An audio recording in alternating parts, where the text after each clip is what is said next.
The global economy remains reliant on the shipping industry, with massive cargo carriers responsible for transporting 90% of the international trade. Most of these shipbreaking workers are coming from the northern part of the country, which is the poorest part of the country, where they have no work and no business to do. So all those poor workers come here to find a job. এই তো পোষায় না, সেই জন্য করি না। এই তো 10 ঘন্টা ডিউটি আর 270 টাকা বেতন হয়। 270 টাকা দিয়ে নিজে খাইবো না, বাসা ভাড়া দিব না বাড়িতে দিবে। Most of the workers are 15 to 30, but they involve young worker a lot. So among the total workforce, 25% of them are below 18. ভাঙার পরে আমাদের ভাঙা লোহাগুলো সেগুলো আমরা এইসব দোকানে পাস করি। এই দোকানগুলোকে স্ক্র্যাপের দোকান। Over 80% of Bangladesh's steel comes from ship salvaging, which is melted into rebar for construction.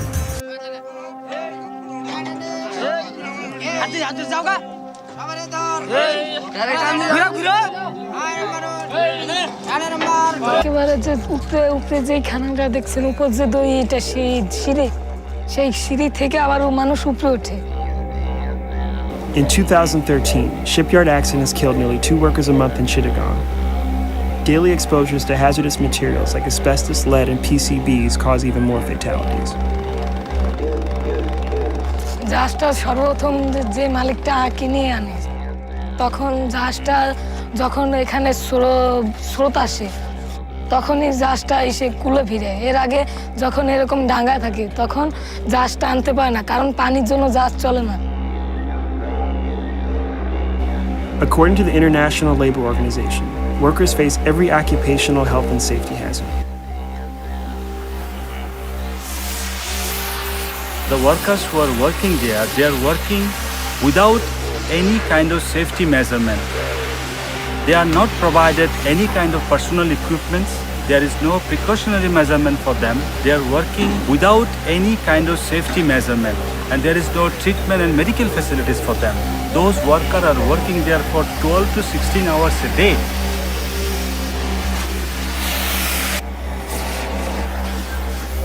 Just keep a shot on that. At least you can say. What is it? These are all asbestos.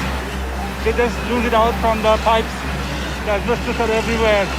Most of the ships are owned by European shipping companies, and they are not cleaning the ships before bringing the ships in our country. The poor workers are not aware about the hazardous material that is inside the ship. Materials like asbestos, PCBs, black oil, burn oil, they are all throwing on the ocean. They are all throwing on the surrounding environment. The shipbreaking in a country like Bangladesh will never stop, because it's a good place for the people who don't care about the environment, who don't care about the human rights, because its standard is very low and nobody, talks about this. ভবিষ্যতে কি হবে এই তো আল্লাহ বলতে পারি না। সামনে চলবো, খালি এই চিন্তা করি।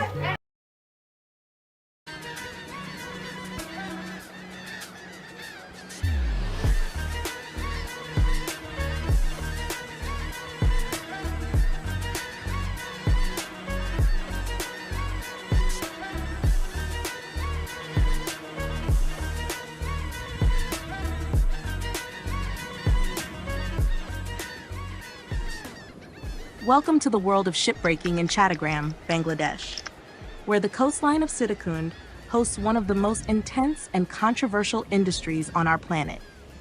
Here, towering ships come to die, and their skeletal remains stretch along the shore for kilometers. This is the final resting place for ocean giants, and the beginning of a perilous journey for the workers who dismantle them.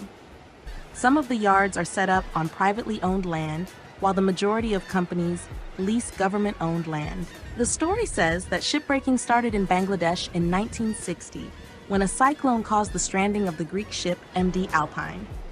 Whilst activities increased considerably in the 1980s, shipbreaking was not officially recognized as an industry, and thus not regulated before 2011.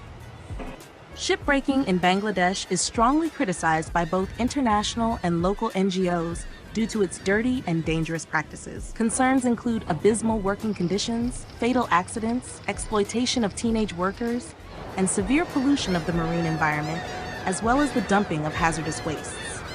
The coastal area of Bangladesh contains a rich biodiversity, with several species being endemic to the region. However, the coastal environment of Sitakan, Chattogram is severely contaminated by various processes related to shipbreaking activities.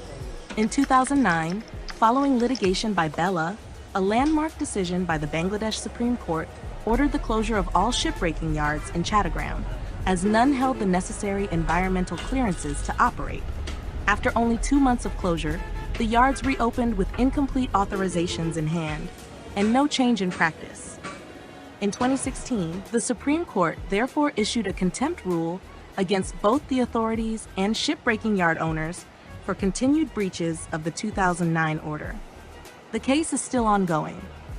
Despite laws existing in Bangladesh to protect both workers and the environment, these are poorly implemented due to weak enforcement capacity or deliberately ignored as a result of industry pressure. End-of-life vessels are imported with fake certificates claiming that they are free of hazardous materials. As a consequence, toxics are not properly detected and safely removed.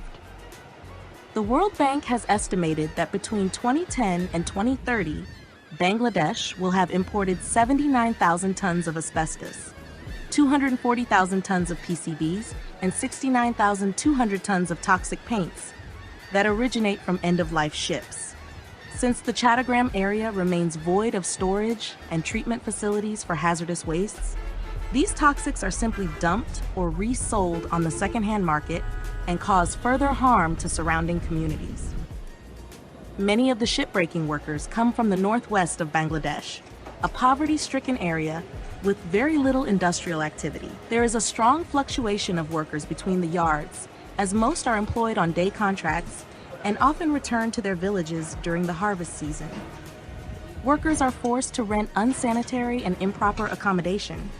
They work long hours without holidays, and trade unions are prevented from effectively organizing them. Since 2009, at least 249 workers were killed, and at least 1,284 suffered severe injuries whilst breaking the massive ships that are beached in Sitakan.